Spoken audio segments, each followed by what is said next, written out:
Well, this is a little bit different. Welcome to Tag Back, the show where every week we take a look at a blaster from the past to see what it can offer us today in the present, and this time, it's something I've wanted to get my hands on for some time, and this is not the way I figured I would get my hands on this thing. But this is one of the final blasters in the entire Dart Tag line that I haven't had a chance to take a look at, and that is the Dart Tag Speedswarm. For those of you who don't understand, Dart Tag was Nerf's kind of sanctioned gameplay mode, where they actually had like events where you could go play Dart Tag and you wore like a jersey and all the darts had Velcro on them and you just had to stick your darts to the enemy's jersey and win. Kind of interesting, but the Dart Tag line had a lot of really good, cool blasters. Most of them aren't really good today because they're all reverse plungered or these kinds of things, which is basically like a stampede. There are other, fully automatic springers, and, well, this was one of them, the other being the Speedswarm, and then, of course, the Stampede. There's probably others I'm forgetting, but those were the three main ones. And this was like a secondary one-handed pistol thing that shot, like, what, 10 darts, I think? I'm not quite sure. I haven't ever actually held one of these before. I just finally got my hands on one, and it's brand new in box, with special thanks to Homelee, generous patron of the channel, who keeps sending me goodies, and my gosh, did I really need this one. Includes Speedswarm Blaster, 10 Dart Tag darts, and instructions, vision gear, eyewear, jerseys, and additional darts and additional blasters, each sold separately. Requires 6 AA batteries, and it tells you to always wear your vision gear. I don't know what it is with Nerf and never calling things what they actually are, protective glasses or something like that. I don't quite know. We'll look on the back here, and it shows off, well, Dart Tag. Get into the ultimate game of blaster tag. Take down your opponents and capture their flag in this intense high-speed sport. Get your gear, recruit your team, and blast your way to victory. Vision gear, eyewear, competition jersey, equip your team, and it shows off the Quick 16, the Speedswarm, the Swarmfire, the Sharp Shot, which is another blaster that I do have that we will talk about at some point. And it's got a rotating barrel, rapid blast, a 10 dart attack, 10 Dart Tag darts, and motorized full auto blasting. And that's about all she wrote. Same thing on the edge right there. Nothing, not that you can see it because of the lack of lighting, but yeah, there's not a whole lot to this. So it is essentially a tiny, tiny stampede, which is, well, pretty cool. We don't see a whole lot of those, and this is something I've legitimately wanted to get my hands on for a very long time. And they have these really weird boxes. Let's open it up from the other side so we don't destroy the box.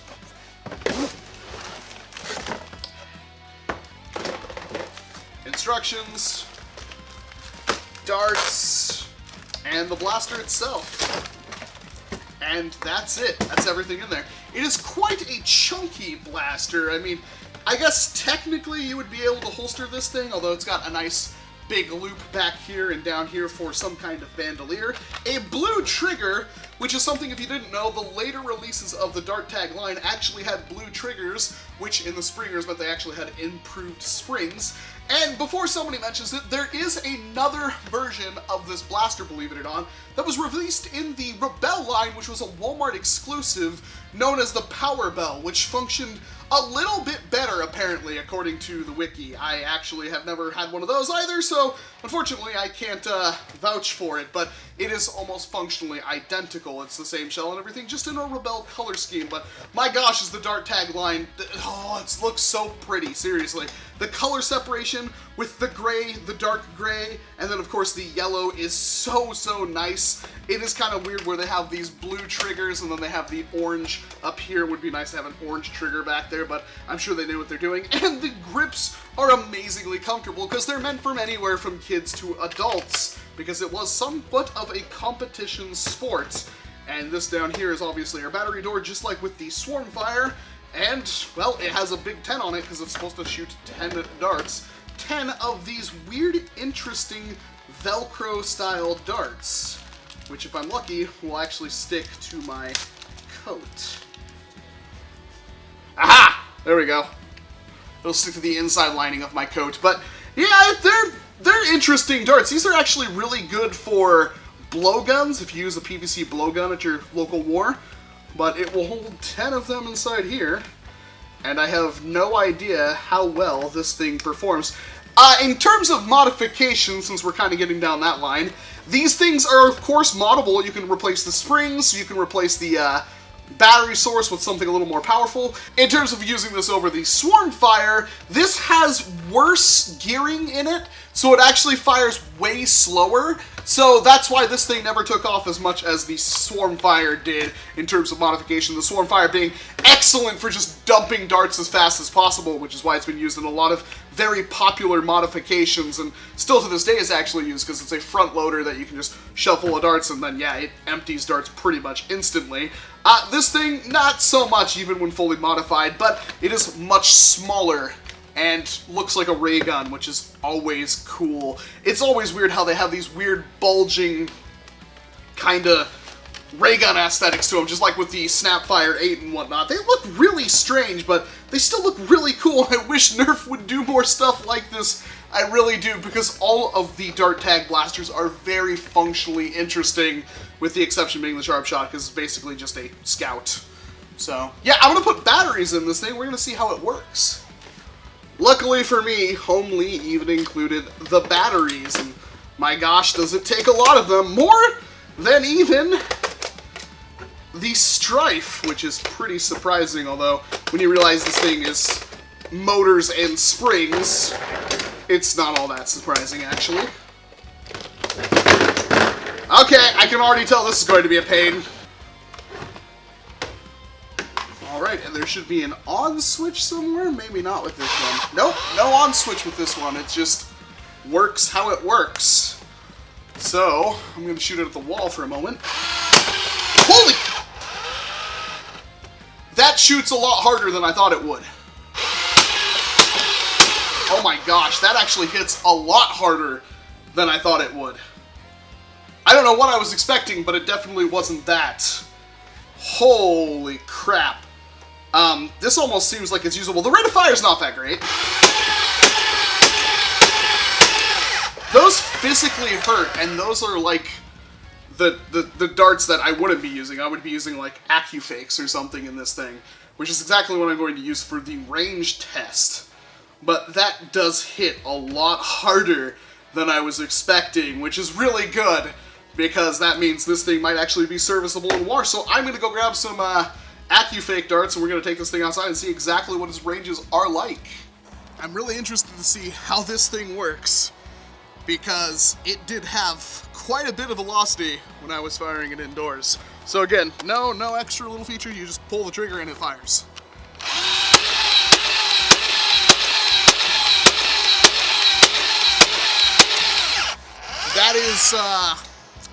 That is stronger than the Hyperfire or anything like that, the old school like Dart Tag Hyperfire and whatnot.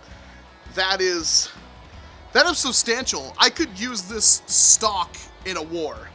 That's actually like elite range, which is really, really interesting for something like this. This might be a blaster that you would probably want to go out and pick up if you were interested in having like a front-loading one-handed pistol, because it's not flywheel-based or anything. It is reasonably sneaky, although once it starts firing off, you know, it's just like a flywheeler. Everybody would know where you are.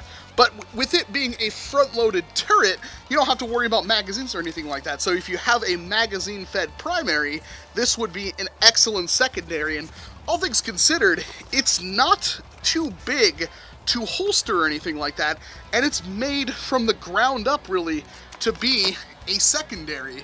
The only thing I want now is another one to dual wield them, and I'm not even sure what kind of modifications you can do with this, but even the fact that they don't fire very fast, although it's still a perfectly serviceable rate of fire, these things are...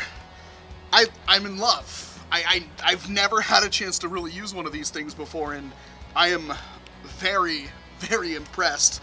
It is a bit big.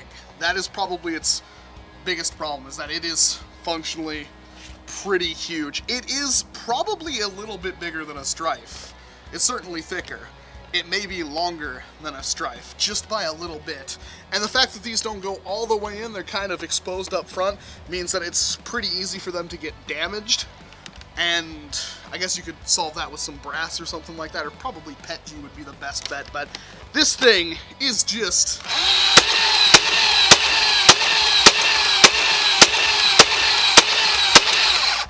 I I like it a lot. It is extremely consistent. I don't know how well you can see. Let's see if I can get any zooming in action. Let's try to focus. I know, expert camera work as always.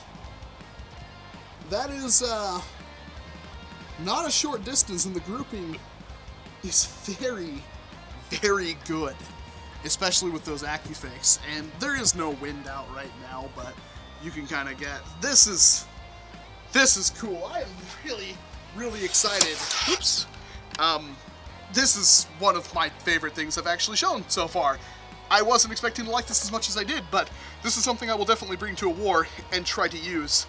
I wonder if it's possible to get this thing running off any kind of LiPo battery without destroying the internals, without doing any kind of upgrades. And I don't know if they actually sell an upgraded spring for this thing, but if they do, because it is direct plunger, it's just like a Stampede and whatnot, so it might be possible to make this thing into an absolute beast. I like this a lot.